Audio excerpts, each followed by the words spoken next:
figure out how to pay for school. And I'm a car nut. I'm a major car nut. I'm a race car driver.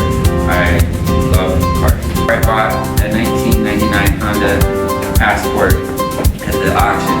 I got 10 minutes out of the auction, overheated. I didn't even have enough money to tow the car home. It took me 5 hours to get home that day. But I got through it, and I kept reinvesting in myself. I got my money back out of that car and bought another car. When I sold that car, I got another car. I got 2 cars. Kept doing it. I got 10 cars. Kept doing it. I got a car dealership.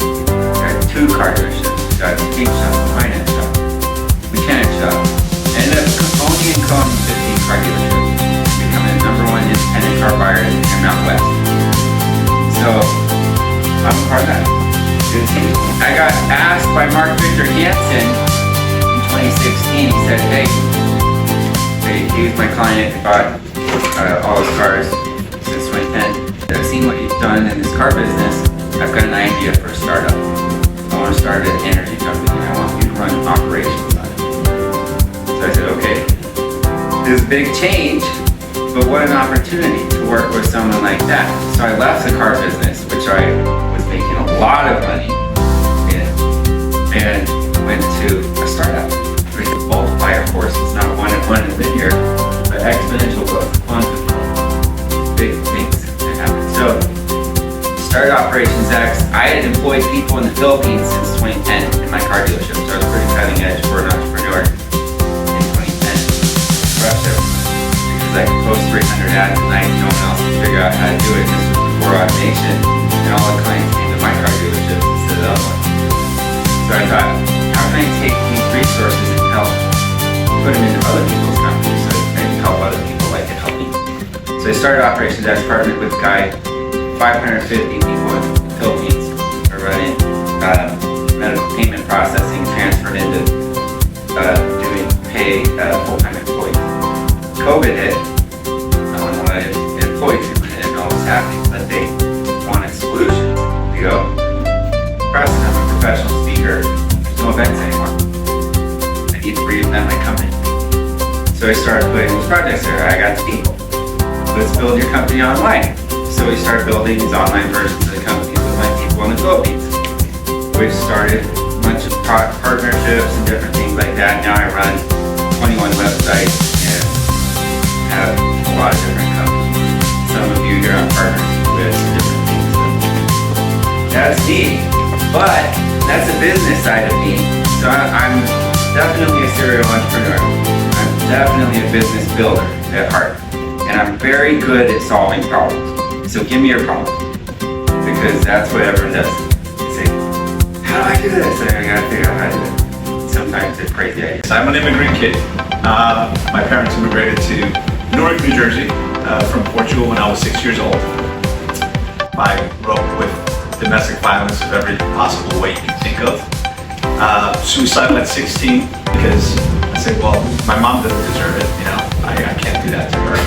And I decided early on I will never give anyone or anything the satisfaction of my demise. But God has a sense of humor. So on my 18th birthday, I died in a car accident. I had a massive car accident. Woke up in the hospital looking down at my body and saying, expletive, who's going to tell my mom I'm dead? Right? Trying to bring her all from a full circle. So I decided at that point that, because I had died without having lived, you know, without having had a girlfriend, without having any of life's experiences, because of having grown up in a very oppressive, never be anything but a doormat for people, right? That was not what you want to tell your kids, but that's how I unfortunately grew up. But my life changed, and because I was always told that I wasn't smart enough, and I did not want to prove anybody right. So I set off to prove people wrong, prove my father wrong. Had a massive car accident gave me a brain injury, so my memory still isn't what it should be, what I'd love it to be, but it is what it is. We're ever evolving and growing. I live today, and I started telling you a little bit about it the other day. My drug is adrenaline, you know, and I don't practice as much of it as I used to because as we get older, kids and responsibilities and everything else. But if it went fast, I strapped my ass to it. You know, if every opportunity I had, I'd put a couple pennies together and I'd travel somewhere because, again, if I was going to die, I was going to have experienced life, because life is not to be just survive, not to just exist, but to taste it, to feel it, to experience it, right? So I've been in real estate since I was 18. At the time, now it's pretty common. Real estate, despite my father physically, literally bet me $1,000 that I would fail, and that I'd have to go work with him if I didn't do something in 3 months. Did he pay? So, the funny thing about that is my father was in construction, but he didn't own the company. He was a laborer. And I'm like, well, I just broke my body, so that's not going to work for me. So then I went full time. And my goal was to make more money than he ever did. And I did. By the time I was 21 or 22 years old, I did that. I opened my own real estate company at 24 years old, which was, again, probably at the time in New Jersey, we were definitely the youngest real estate company. And then I bought my first house. Well, actually, I bought my first house when I was 23. Started the real estate office when I was 24. But it changed again at 28 years old. So at 28, I went to my first Tony Robbins event, and it changed my life. It changed my life for a couple of different reasons. Two biggest things, and I shared this with a couple of you yesterday. Two biggest things I learned was the focus goes energy flow. So I'm right in line with Preston here about what he does and the mindset and EQ and everything else, because I didn't learn any of that growing up. It was the opposite of that. But so I learned focus. Where focus goes, energy flows. You get to choose how you feel today. Happiness is an inside job because you get to focus on what it is that you want to experience. You focus on problems, you find more problems. You focus on the solution, you find the solution. Right? You focus on things to be grateful for, you're going to find so much to be grateful for. As he said, your heart beats without you thinking about it. Your lungs breathe without you thinking about it. So it's about gratitude. So where focus goes, energy flows. And that starts to change. And then when he said, life is happening for you, not to you. And that was deep, because it gave me an awakening and awareness of life and what my life is and where it's going. Why? Because all throughout that time I was making money, and I said, man, I'd give up everything to not have experienced that accident, because it broke me. I still deal with knee and shoulder issues and back issues and memory issues all the way from then. And I said that accident came to derail me, knock me off course. But I was so wrong. I realized that accident came to save my life, because I wouldn't be here today. To putting us into the course to learn and to grow and to become who it is you're destined to become. Because life is happening for you, not to you. It's happening because this bad thing happens because you need to grow to it in order to become the person that you need to become, to do the things you want to do, to live the life you want to live, to make the impact you want to make. If you have an opportunity that comes your way and you have not seen the other side of it, you don't even recognize the opportunity. And even if you recognize the opportunity, you grab onto it, you don't have the strength to hang out, so you don't know what to do. Luck can get you in the door. Yeah, so people ask us, why did you write the book Ask? Or like, you wrote a whole book on Ask? So the reason, we are so blessed to travel around the world, meet the most amazing people in the world. And people have a lot of issues, even the best people, the most successful people have problems. We all do it. And so we said, what's the best way that we can really help people, these talented, amazing people, when they get into these difficulties, challenges, tribulations. And so we kind of started reflecting on our own lives, like it hasn't always been perfect. We've had our own problems, right? Kind of being together, very serious challenges in our lives. Like, how do we do it? How do we stay so happy? How do we transcend these issues? And so when we really broke it down, it came down to this idea. It's like every time we have a challenge, we get out of it by asking the right questions at the right time in the right way to the right people.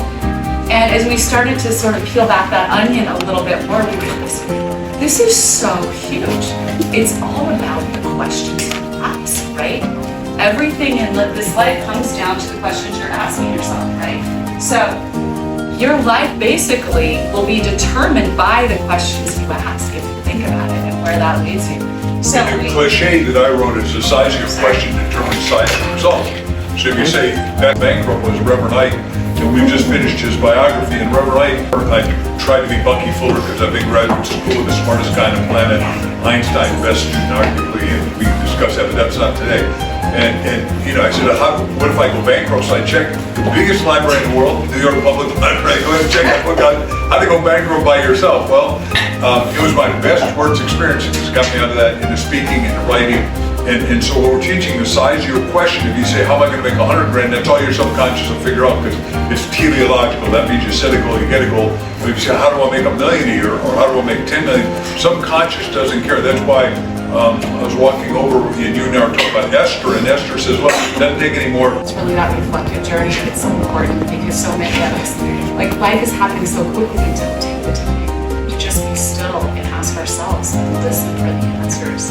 And it is so powerful when we do that. We're going to get into that at the end. We're going to do some specific questions on that. We have one for all. Yeah. And then asking others, that's really the bonding journey, right? Because you can't do this life alone. You cannot. And I think so much, even though we're like superficially connected on social media, we're very disconnected, like we said, it's one of the roadblocks, right? We're not, people are presenting themselves on social media as these, amazing, like, I have it all together, I don't need anything. It's not true. So I got my real estate license. And a year and a half from the time that I was turning over the food stamps, I'm now working for the biggest home builder in our valley, and I became the #1 realtor at our company. And suddenly I had done a couple of television commercials that went national, so I was getting like the residual income. And so it was like a 180-degree change. Mark's really proud, by the way. Well, and what was great is I had to join Screen Actors Guild. They made you, if you book so much money, it's like the best insurance in the world. They sent me this packet, and I'm like, are you serious? I get reinsurance, health insurance for myself and my little boy. Like the best, I mean, especially back then, SAG was amazing, like the best insurance benefits, just 100% paid. It was such a 180-degree turn. I'm like, I don't think that benefit to anything. It's so easy for me to just like cascade down into my victimhood, because I'm like, I got a lot of reasons, I'm a young mother, no one's helping me. But I'm just so thankful that that question came into my mind, and it really caused me to pivot, and a powerful question can cause me to pivot. Like, am I doing the best I can? Or am I taking the easy way out? And I think we all can fall into that trap sometimes, we get into victim mode or feeling sorry for ourselves, but if we can like ask those questions at that time, it can be absolutely life-changing. Asker. You need to believe, #1, that you deserve what you're asking for. You really do. And #2, you need to believe that the answers or the thing you're seeking is out there for you. You just haven't met up with it yet, but you're going to keep asking until you do. So belief is the first way there. And then action, of course, we talked about this before, you have to keep things in motion in this world. So when you start asking, you get an idea, things start to come to you. Sure, you pick up that phone, pick up that person you thought of calling, or whatever it is, because you've got to take it and put it in motion. And the third piece is visualization. You can't, when you're asking, you need to get specific. And so you need to see the picture of what you want in your mind, right? Take some time to do that. It's so important to visualize the pictures of what you want to realize, basically. Just a visualization, one point on it.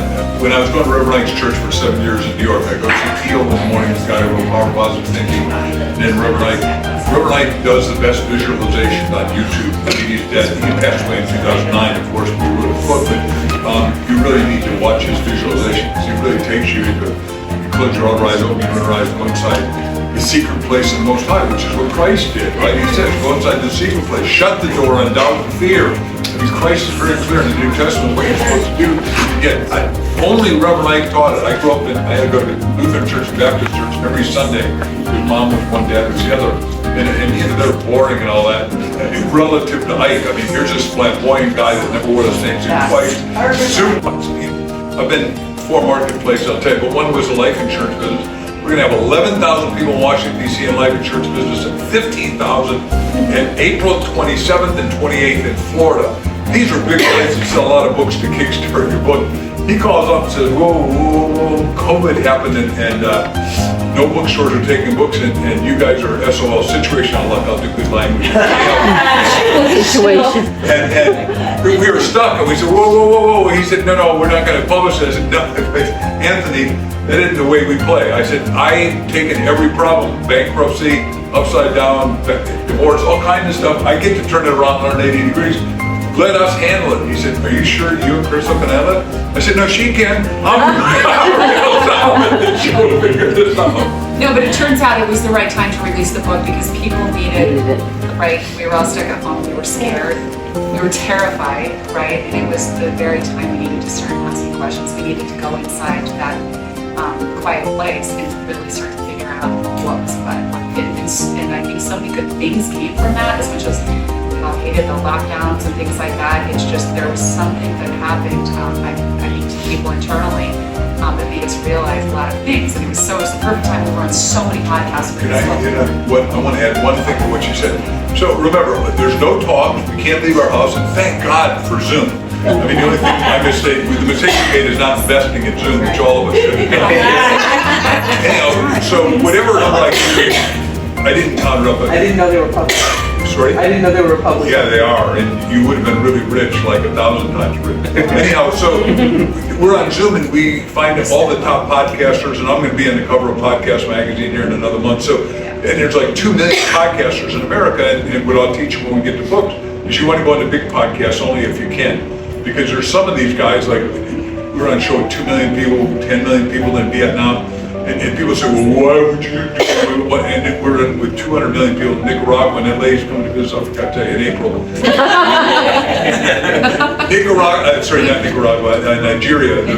The richest country in Africa, where my teacher, Bucky, left Harvard, went and taught in Nigeria. He said they got the best topsoil, right? And meaning best thinking, right? So, not that all Africa is not brilliant with 1,500,000,000 people. I'm not doing that. That's not my rap. And by the way, our publisher is going to sell our book on River Night big in Africa because they had 20 million people there, 20 million here, 26 Rolls Royces, 8 mansions.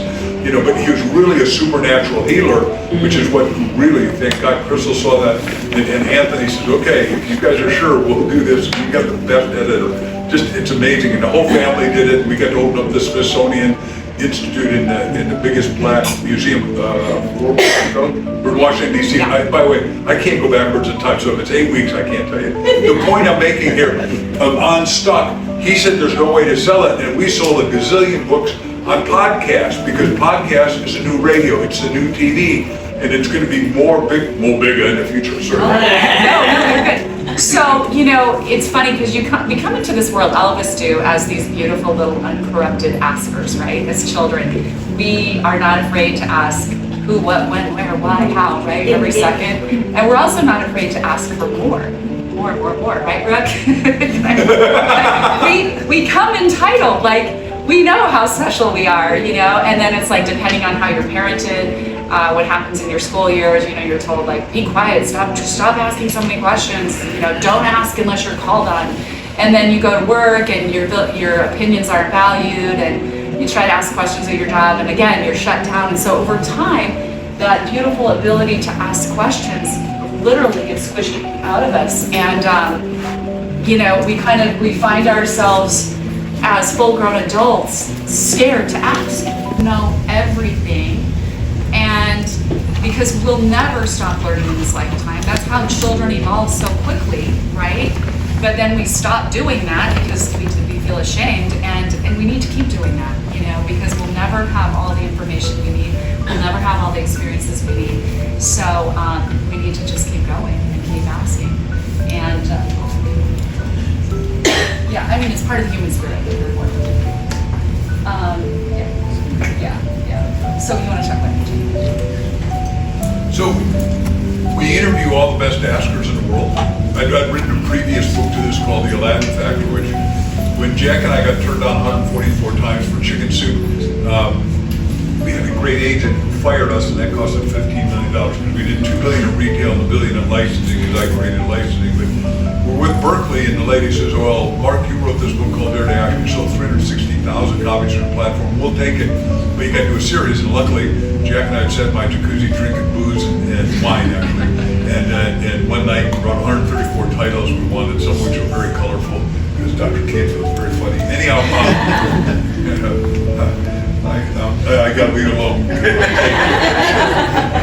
So we did Dare to Ask, Dare to Ask, all the way to Dare to Know God, and the second one was the first one, Dare to Win, which I wrote, and then Jack says did a kiss on it, and then suddenly Berkeley calls us up and said, hey, you guys gotta do this book in 2 months or we're gonna sue you, because we were number 1 and number 2. At that time we had number 1 and number 2 58 weeks in a row. And Berkeley had a contract with us, and I said, Jack, they're suing us. He said, no, what are you gonna do? I said, no, Jack, it's Jack and Mark who sued, not Mark. We sued both of us to get this done. He said, well, you gotta go finish it, and I did.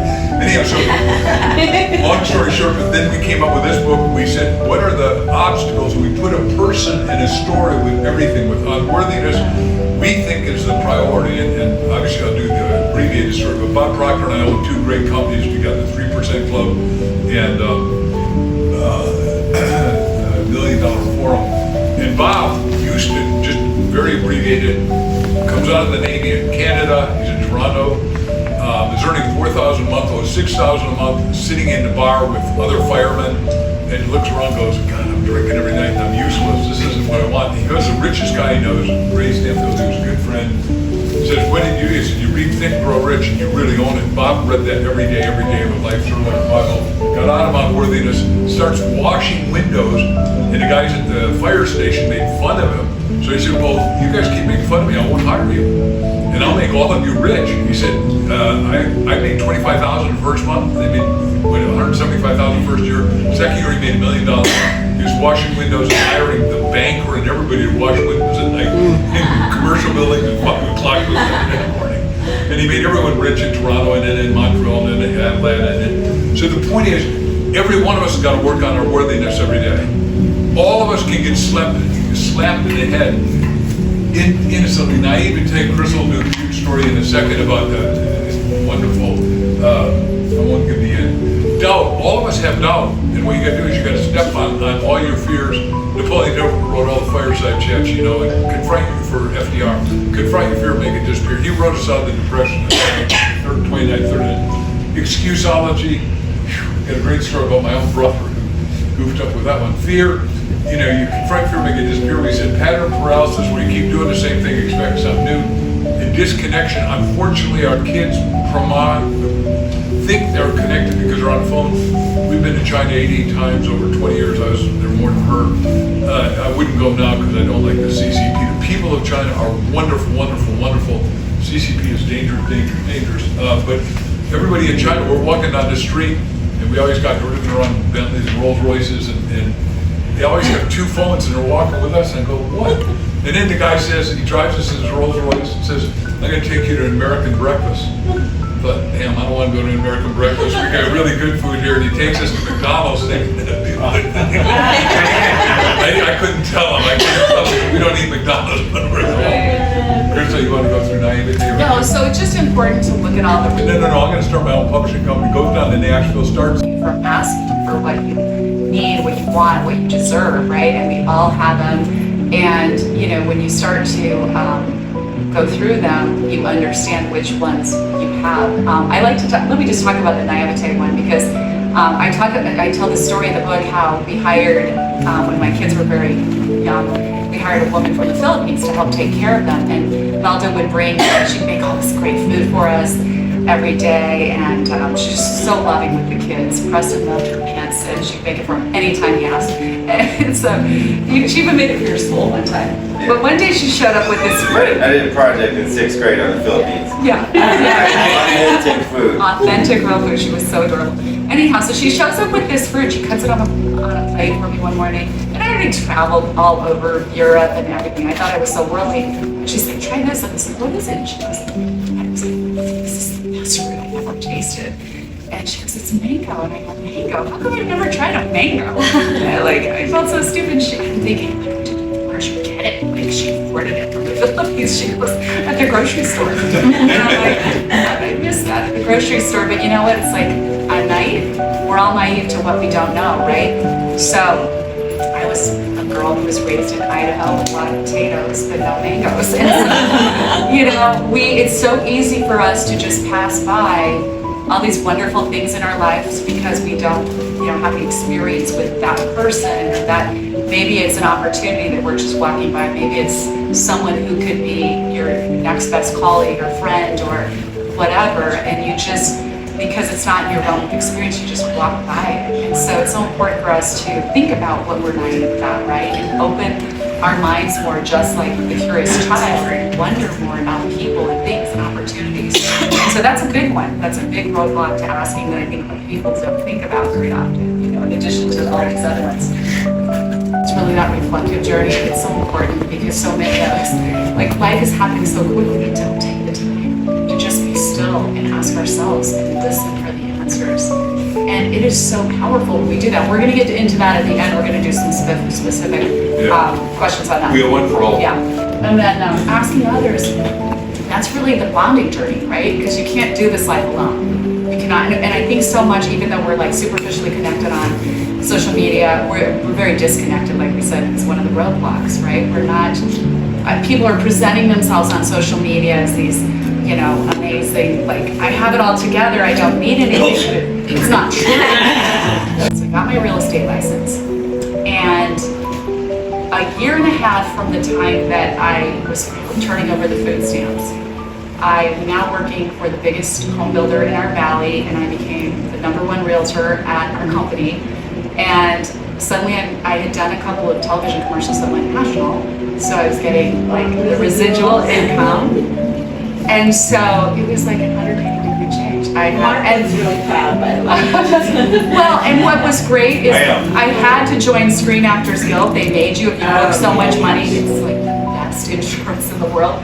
They sent me this packet, and I'm like, are you serious? I get free insurance, health insurance for myself and my little boy. Like the best, I mean, especially back then, SAG was amazing, like the best insurance benefits, you just 100% paid. It was such a 180-degree turn. I'm like, I didn't think back about it, Danny. It's like, it would have been so easy for me to just like cascade down into my victimhood, because I'm like, I'm young. Yeah, I had a lot of reasons, I'm a young mother, no one's helping me.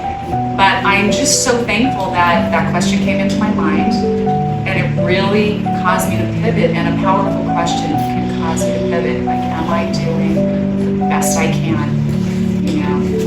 Or am I taking the easy way out? And I think we all can fall into that trap sometimes, we get into victim modes or feeling sorry for ourselves. But if we can ask those questions at that time, it can be absolutely life-changing and cause you to pivot. Local taxi, and that's going to work. And here's, we got a van like the old Town and Country van, if you remember what happens. You cannot ask yourself a question. This is why you got to be careful and ask positive questions. What kind of questions, everyone? Positive. Because if you ask negative, you'll figure out how to go the wrong direction. That's right. You're all born over endowed. Depends on whose numbers you want to believe. 18 billion brain cells. Deepak Chopra says 1 trillion brain cells. I don't care. It's what you need. And when I was in graduate school with Bucky Fuller, he couldn't meet with the 2 Nobel Prize winners. I'd read their 2 books, Watson and Crick, the guys who did DNA and RNA, on the cover of Newsweek Connect. And they said, look, we're only using 2 strands of our DNA, so you got 26 that aren't used because you're not calling on them. And I'm saying that all Elon Musk does and all of us are called on to do is call on more. And we think, and unless you got a better solution, when you ask, you get illumination. We've given that as an example at least 6 or 7 times just now. You're going to have a solution. I mean, I say I want to be a speaker, then I'm all of a sudden a speaker, and then everyone says, well, boy, you're such a good storyteller. You have a book, and I'll show you that in a little bit.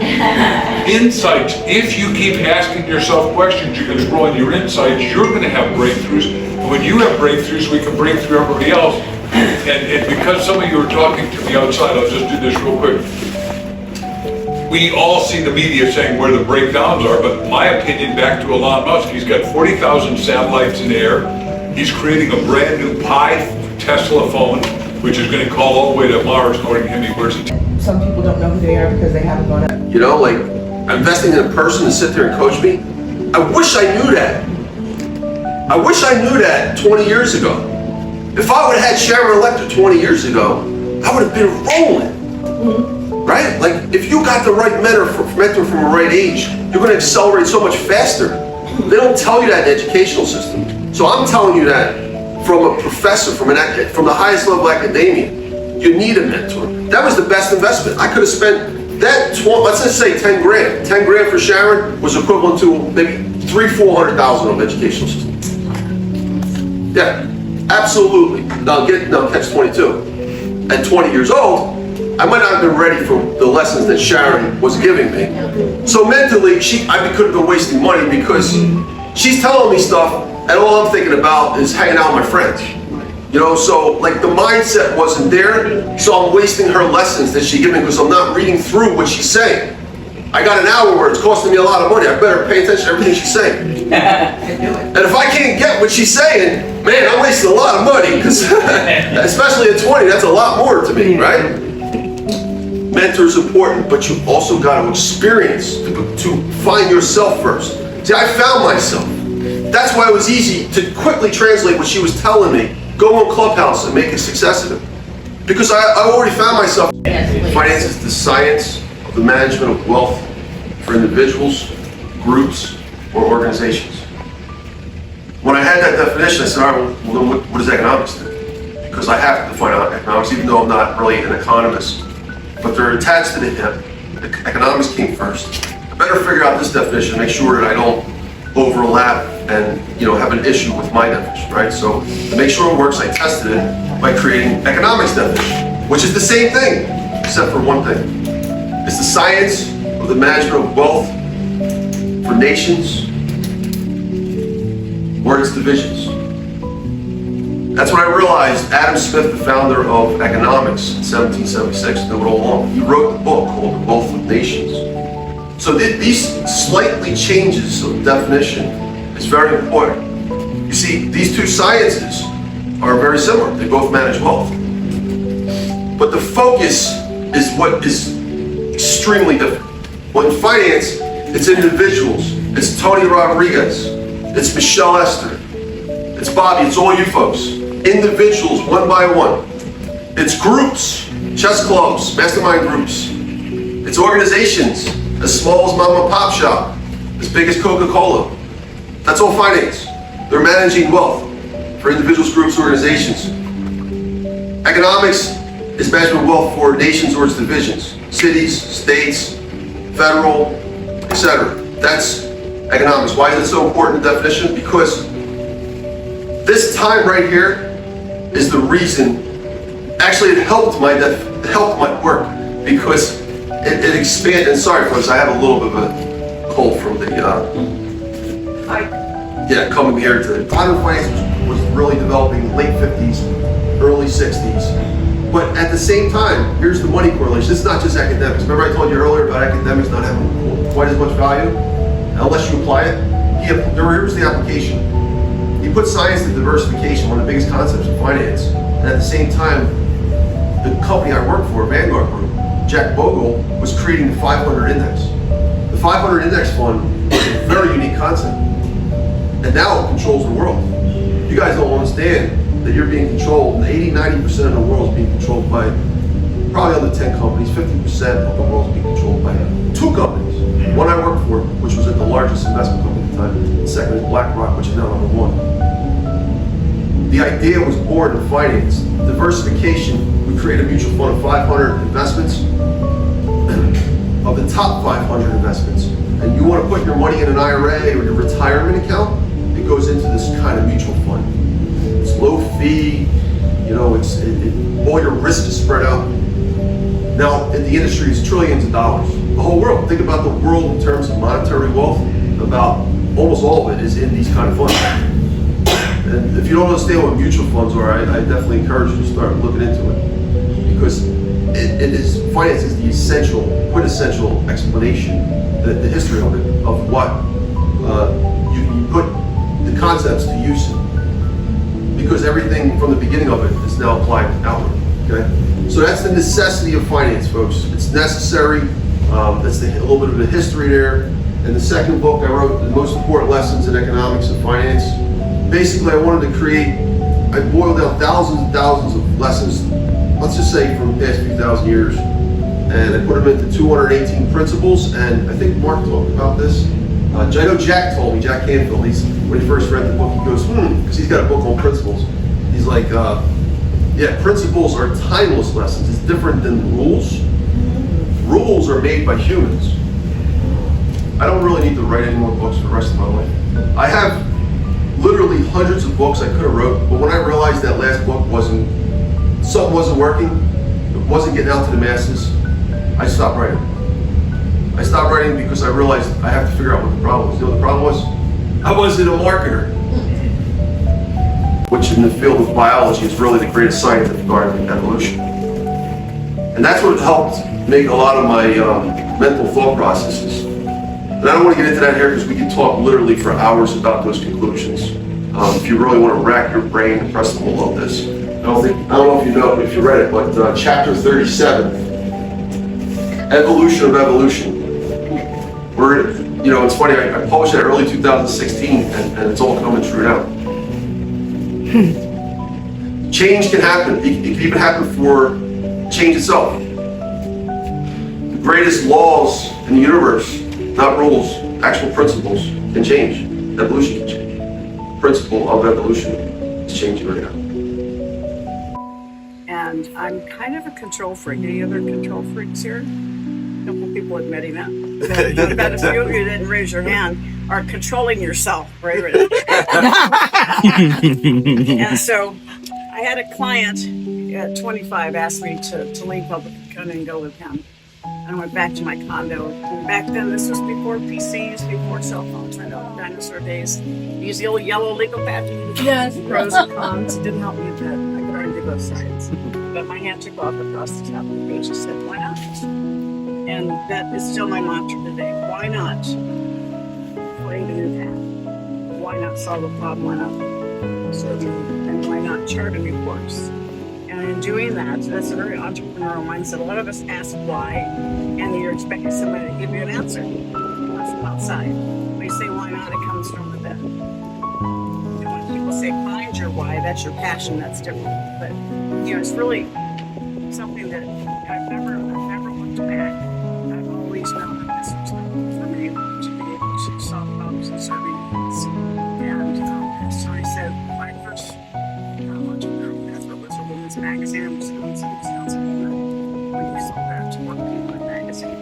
And then the children's book sounds, they have the sound strips down the side. I started that industry, but you know that journey. What was that called? When kids, I know it's hard to believe, kids did not have any electronics. They didn't have any screen time. So hard to think of time to do that. But so we were providing this thing with electronics in it. And we said, how can parents not really work? How are they going to trust us? And so we aligned with little companies like Disney, Warner Brothers, Sesame Street, Marvel Comics. First time around for Teenage Mutant Ninja Turtles. Great for us. So the first year we thought we were hot stuff, $1 million in sales. And we went to 23, and the year we were 52 million is the year we sold Criniti. And that's actually when we matured Arizona, so we made 33 years. And so I always learned that it's through the power of association. And it's how you grow, and it's how you can speed to markets, everything. So do I want to try and build it on my own? No, I want to find somebody that has it and does it well that I can align with, because it helps me accelerate. Because business is about momentum. Money is about momentum. And the longer your money stays stagnant, the less you make and the less impact that you have. And so my oldest son in 1992 went off in September to go to ASU here. Came home at Christmas time in credit card debt. No, I didn't even know he had credit cards. He'd gotten to campus, and there was a table that said free pizza, free money, free t-shirt, free money. Some of you may have experienced that. He had a really good time this first semester in college. He came home in December, and he was in credit card debt. And we wouldn't bail him out, and we always made the right decisions with that one was. But that was December of 1992, and that's when I dedicated the rest of my career to financial education, entrepreneurship education, because I knew that I had been gifted with an experience that the vast majority of people did not. Understanding the power of money, understanding how to buy, build, and create assets. And I had taught my children, and yet he screwed up. And so it's something that I realized we had to do a better job. We needed to teach our kids about money in school. And so I'm as passionate about that today as I was, in December of 1992. In fact, on Tuesday or third, is that when I went to the treasurer? No, that was Wednesday. So Wednesday, I was meeting with the Arizona State Treasurer as well as the head of education for Arizona. Again, continuing to push for more requirements for financial education here in the state. I am the chairman of the K-12 Financial Literacy Commission for Arizona.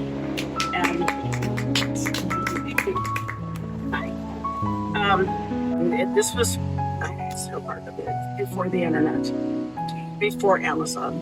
We were a true viral marketing success because one of you probably read it and told somebody else about it. Had an impact. Or you read it because someone told you to read it, right? And so we were very blessed that we were able to truly shift the needle. And 10 years in, we were at the height of our success, millions of dollars a day, let alone a month. And we were no longer aligned on what we wanted to do. So I left Rich Dad in March of 2007. And we ended up in litigation for a while, unfortunately. But sometimes you have to close the door in your life so other doors will open. And I so strongly believe that. And I never regretted the decision because you have to stand in your own power. He wanted to go into franchising. It was a great model for us, terrible model for the franchisee. So I could not support that. And that's what the trigger that made me decide to leave. But a few months later, I got the phone call from President Bush asking me to be on the first President's Advisory Council for Financial Literacy. And I share that with you because I wouldn't have had that call had I still been a Rich Dad. So you never know what's waiting for you. You have to make sure that you are very guarded with what you do and how you spend your time. I served both President Bush and Obama in case of my close sides of the aisle.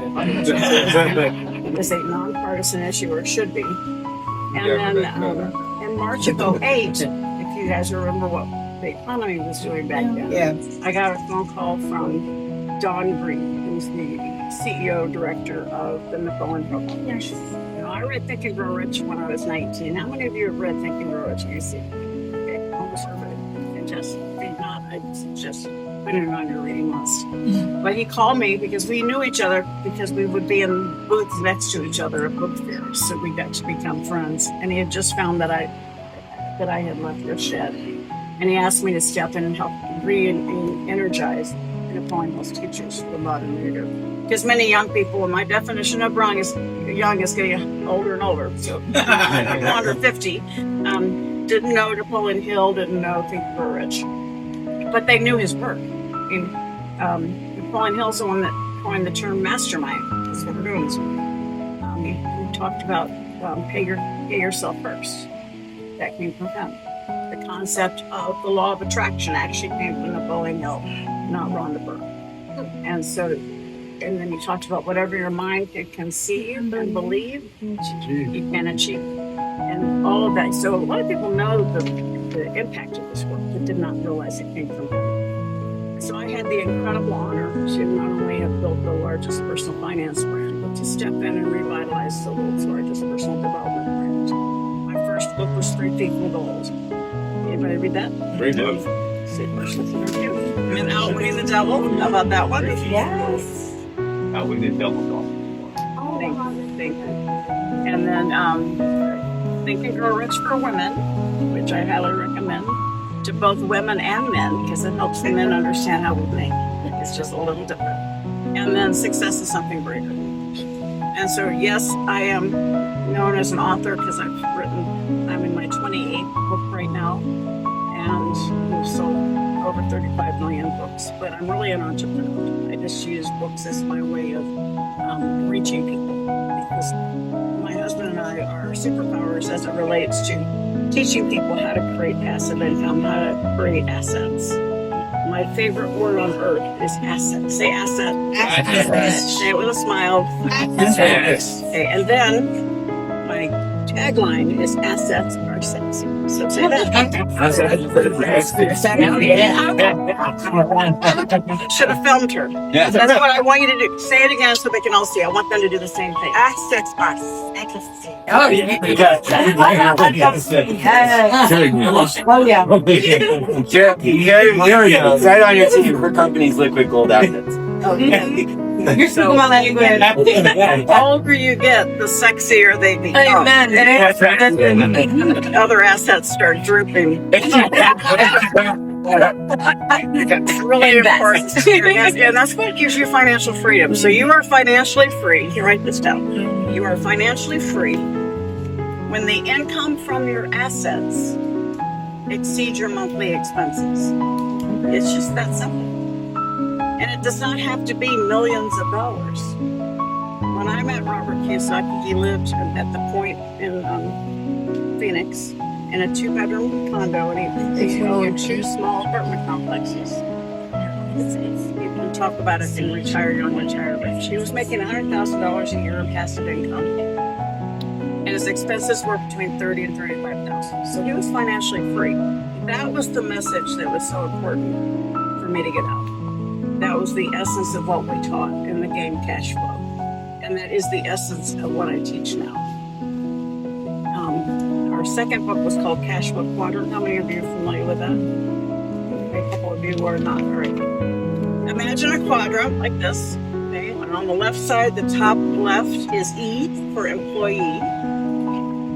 Bottom left is S for self-employed, solopreneur. The top right is B for business owner. Bottom right is I for investor. Those are the 4 ways we make money. The left side, which is employee and solopreneur, superstar, right? That is you chasing money. You're exchanging time for money. Problem is, there's only so many days in the week and so many hours in the day. But that is what school teaches us, that we are supposed to do it on our own. And so our superpower is helping people move to the right side of the equation, where at the top right is business owner. Investing in businesses, creating a true business. You own a business, not a job, and a true business that's generating wealth for you. And then as an investor, you hold your money in all kinds of investments. So assets are businesses, real estate, paper assets, stocks, bonds, mutual funds. Digital currency falls under that, given the day, whether it's up or down. And then intellectual property. And those are the areas that are most competitive, and that's how you can build your long-term generational wealth. Financial planners tell you to diversify between paper assets, stocks, bonds, and mutual funds. I go hogwash. You have to diversify across asset categories, businesses, real estate, stocks and bonds, right? Mutual funds, intellectual property, so that when the market does what it's been doing this last few months, you are protected, because not every asset drops at the same time. And so I continue to work in that vein. Obviously, while I was on the President's Advisory Council, we passed the Credit Card Act of 2009, and that I'm very proud of. I can't take credit for the bill, but I was a very squeaky wheel. Prohibits credit card companies from soliciting kids on campus.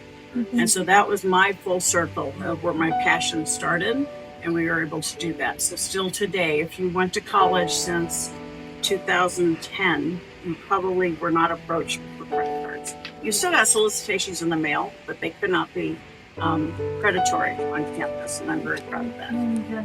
So each of us has a chance to change the world. And each of you is an expert. Say, I'm an expert. I'm an expert. Say it with a smile. I'm an expert. And so we have the power of words. We can control 3 things: our thoughts, our words, our actions. That's it. Thoughts, words, actions. And so when you say, I am an expert, you're one of many. So I want you to change one word. Say, I am the expert. I am the expert. Say it again. I am the expert. And so what we do as a company, as a team, as a mentor, we want to take you from being the expert to the authority. So say, I am the authority. I am the authority. How does that feel? Totally excellent. So every one of you is an authority, because God made you to be perfectly you. Not me, not Ange. And you may not know this, but when everybody filled out their forms, they asked them, what have you mastered? That was one of the questions on the form. Everybody got asked, what have you mastered? And so nobody's had your successes. Nobody's had your learning opportunities. And so you have the opportunity you're still here. You survived whatever mess you've been through, whether it was a death, a divorce, a financial setback, an illness. And so you have the opportunity to help other people that are coming up behind you. Turn your mess into your message, right? And have the ability to change the world. And nobody is, we all have this stinking thinking, I'm not good enough. We talk about it all the time. The problem is we don't do anything about it. And so that's what I really help people open their brain to what's causing and what's holding them back. Before the end of this visit, one of you would have come up, I'm sure you heard me talk about this, and said to me, your Rich Dad, Poor Dad changed my life. And no matter where I am, whether it's on the phone or in person, I stop them and I go, I'm so proud that something I wrote inspired you to change your life. But you need to own it. Instead of saying to Rich Dad, you know how many 35 million people, they're not all millionaires because they didn't take action, right? So own your own successes.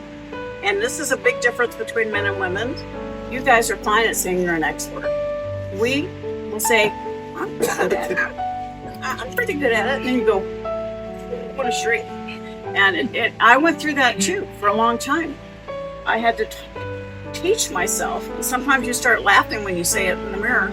No, I am a financial literacy expert. I am a global expert on financial literacy. I am very comfortable saying that. I wasn't always. And so it's you standing in your own power and knowing that you have a gift, you have a talent, and you also have an obligation. I want you to feel the obligation that you have to help other people. Growing up, my dad would ask me every night, Sharon, have you added value to someone's life today? He's been gone 17 years, but I still ask myself that every night. Because it's not just a life of success, it's a life of significance. And 10 years ago, I lost my youngest son. And as I shared with you, I've always played a very big game. Disney, Warner, Time Life, all these very big companies that I worked with, because I knew that's how we could spread the message. But I went insular. I basically put my head down. I was in grief, and I still work, but it's playing very small. And a couple of years into it, I decided that I should just retire out of push back with my family and friends. And I actually heard my son in my ear saying, "Get over it, Mom, there's more for you to do." And so that, particularly with COVID, that's one of my strongest messages right now, is whatever stopped you in your tracks. Because every one of you have had something that stopped you in your tracks, right? And it could have been a death or a divorce, financial setback, illness. You're still here, and there's more for you to do. And realize that our true gift is time. We can make money, lose it, and make it back. But we don't get our time back. And that's becoming ever more present for me because I just turned 69. So it's never too late to solve a problem that's your beginning.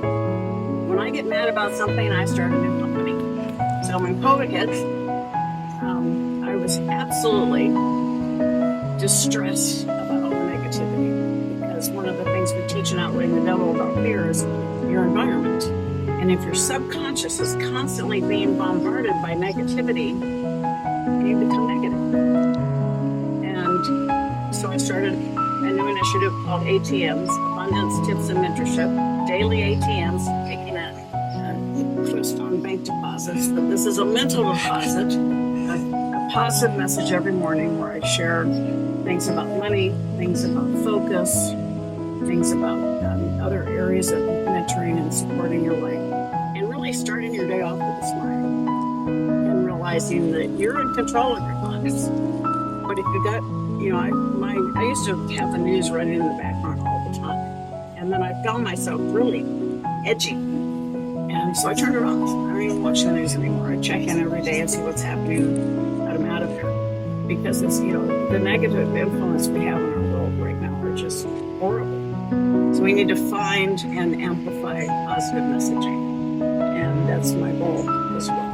So, and then I wrote Exit Rich, which is a book that I did with Inc. Magazine and Michelle Seiler Tucker. And it's about really understanding most business owners build a job, not a true business. They don't build the foundational elements of creating a business that's not only successful, but is sustainable, scalable, and eventually saleable.